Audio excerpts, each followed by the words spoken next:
Olá pessoal, tudo bem? Meu nome é Juliana Ziarrana, sou advogada aqui no Ziarrana Oliveira Advocacia e tô aqui hoje para conversar um pouquinho com vocês sobre os bens no divórcio. Como que funciona, como que é dividido, quem tem direito a ficar com o imóvel. Bem, vamos tratar aqui do regime de bens da maioria dos casamentos, que é a comunhão parcial de bens. Qual é a regra geral da comunhão parcial de bens? Tudo que você tinha antes de casar continua sendo seu. Tudo que você adquirir após o casamento, ou você ou seu cônjuge, é metade seu e metade da outra pessoa. Então essa é a regra geral. Há bens que não são partilhados mesmo na comunhão parcial de bens, que são incomunicáveis, como por exemplo o que é ganhado de herança.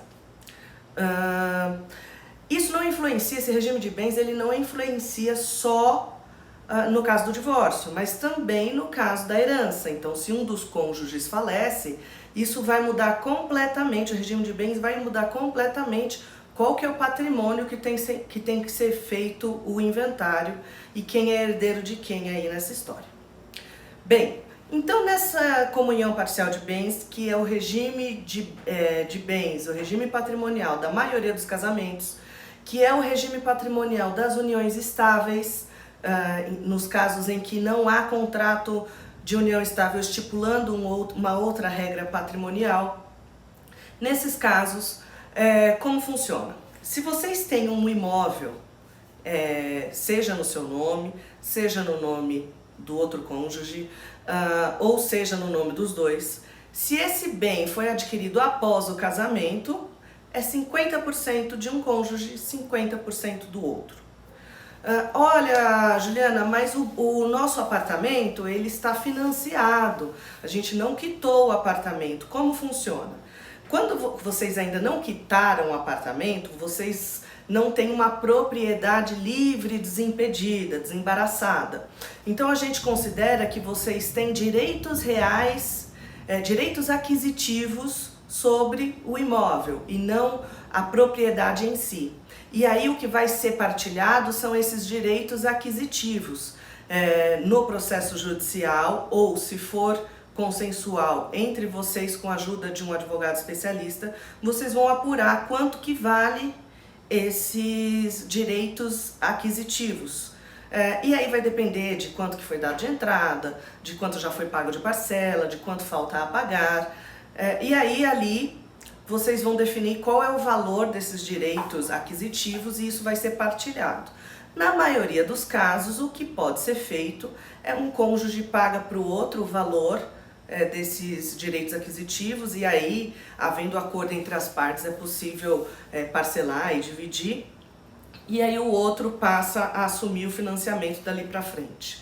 Bem, essa é a regra geral. Há exceções, Juliana? Há exceções. Então, são inúmeras as possibilidades de fugir um pouco dessa regra geral, porque são detalhes que pode ter acontecido no decorrer do casamento e aí esse patrimônio não é partilhado. Por exemplo, caso esse imóvel ele seja fruto da herança de um dos cônjuges, então o pai de alguém faleceu e deixou esse imóvel de herança, mesmo sendo após o casamento, regra geral é que esse bem herdado não divide com o cônjuge, não partilha com o cônjuge. Entretanto, há decisões jurisprudenciais aqui no Tribunal de Justiça de São Paulo que entende que se essa doação ocorreu e aí depois eu vendi esse apartamento, comprei um outro imóvel, teoricamente, na teoria, essa parte que era do imóvel herdado não poderia ser partilhada. Entretanto, há decisões judiciais em que considera que, dependendo do tempo, da quantidade de anos que se decorreu aí com essas aquisições sucessivas, que entende-se que houve uma utilização da herança em benefício da entidade familiar, e aí nesses casos há juízes que decidem pela partilha. Outros casos também muito comuns é quando o casal constrói um imóvel no terreno que não é de propriedade deles, ou então o terreno está em nome da mãe, de um, do pai do outro, e eles constroem um imóvel lá. Nesses casos, a jurisprudência é pacífica.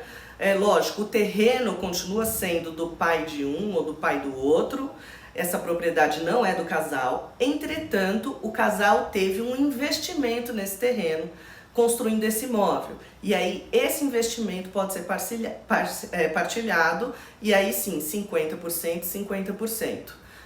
A doutrina e a jurisprudência já reconhece pacificamente esse direito, e há sim o dever de partilhar os valores referentes a esse incremento, a essa construção que foi feito no terreno de terceiro, tá bom? Essas são algumas das regras na partilha de bens imóveis no caso de divórcio, mas tem muitas outras, então se você tiver dúvida pode acessar nossas redes sociais ou o nosso WhatsApp.